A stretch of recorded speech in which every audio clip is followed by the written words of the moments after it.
Arctic Council, which includes Russia, China, the United States, Canada, and a handful of northern European countries, was unable to come to an agreement. It ended for the first time without an official joint declaration because the United States refused to sign off on any document that contained the words climate change. U.S. Secretary of State Mike Pompeo declined to mention climate change throughout the summit of the Arctic nations. He also said Canada's claim to the Northwest Passage is illegitimate.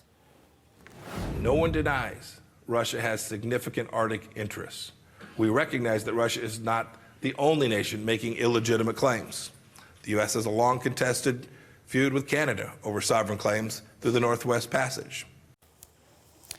Our Foreign Affairs Minister, Chrystia Freeland, met with Pompeo earlier today and was asked by reporters to respond to his comments. She stood firm on Canada's stance on the passage. Canada is very clear about the Northwest Passage being Canadian. There is both a very strong historic and geographic connection with Canada. Having said that, she went on, we collaborate closely with all the members of the Arctic Council. One country is our neighbor to the north and to the south, and we have a very close, very fruitful collaboration. Canada and the U.S. have disagreed on whether the passage is Canadian or international waters for decades now. So where does Canada's claim stand legally, and what happens if the U.S. won't take our word for it? Are we up to the challenge? Joining me now to talk more about this dispute is Michael Byers. Michael is the Canada Research Chair in Global Politics and International Law at the University of British Columbia. He is an Arctic expert. Michael joins me live via Skype from Vancouver. Michael, who owns the Northwest Passage?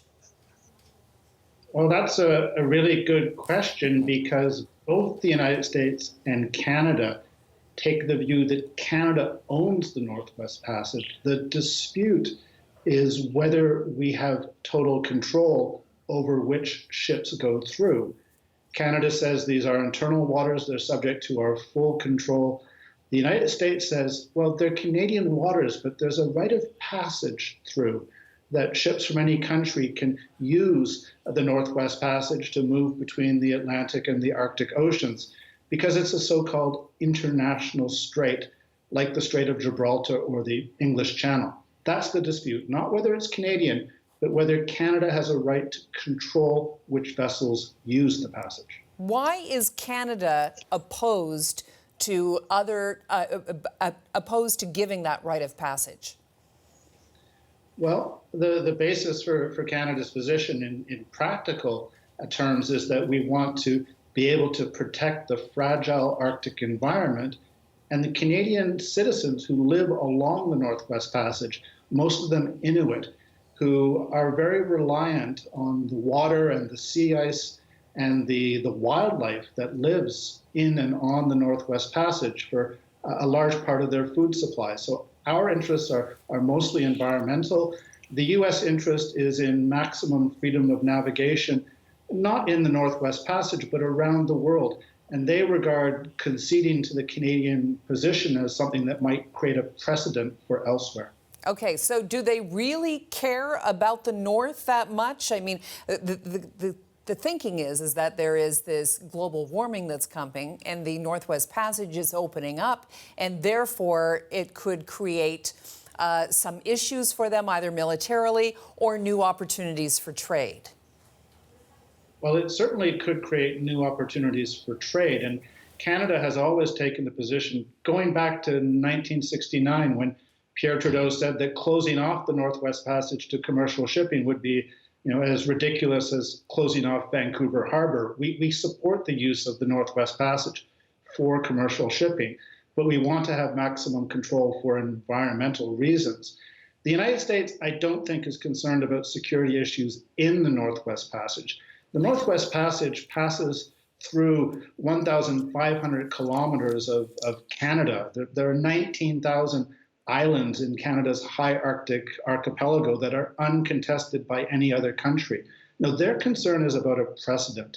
Now, there was language in Mr. Pompeo's speech about the threat from China in the Arctic, and that language was, I would suggest, overblown and not well grounded in terms of facts. No, the main interest of the United States is their concern about a precedent for the Strait of Hormuz in the Middle East, or perhaps for the Strait of Malacca in Southeast Asia. It's not ultimately about the Northwest Passage. Yeah, there is some concern, though, and you're right. It was illustrated in his speech today that there is concern about a military buildup from Russia that has been going on with the construction of new airfields, 16 deep-water ports, the addition of 4 Arctic combat teams, and more than 40 icebreakers over the last several years, but also that there might be a team-up between China and Russia in the region.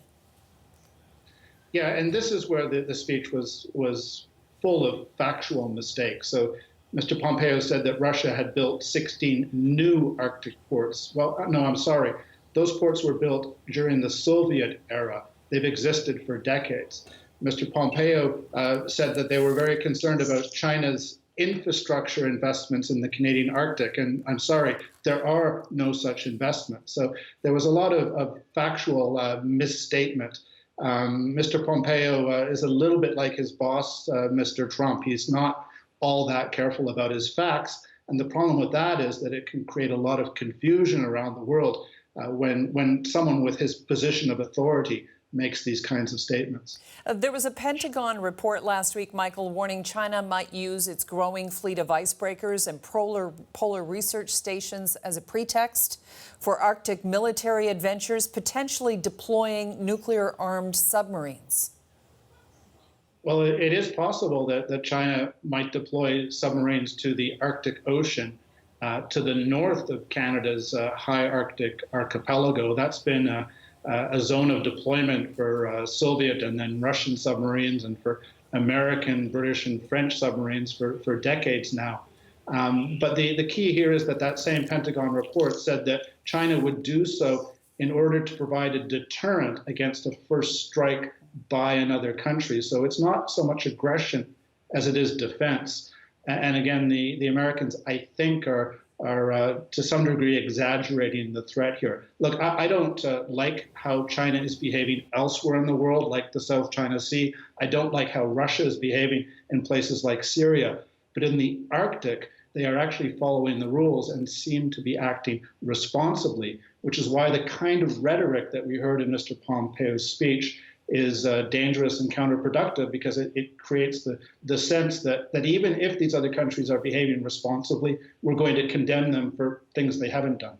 All right. Michael Byers, Canada Research Chair in Global Politics and International Law at the University of British Columbia. Thank you for joining me tonight. It's always a pleasure. Thank you.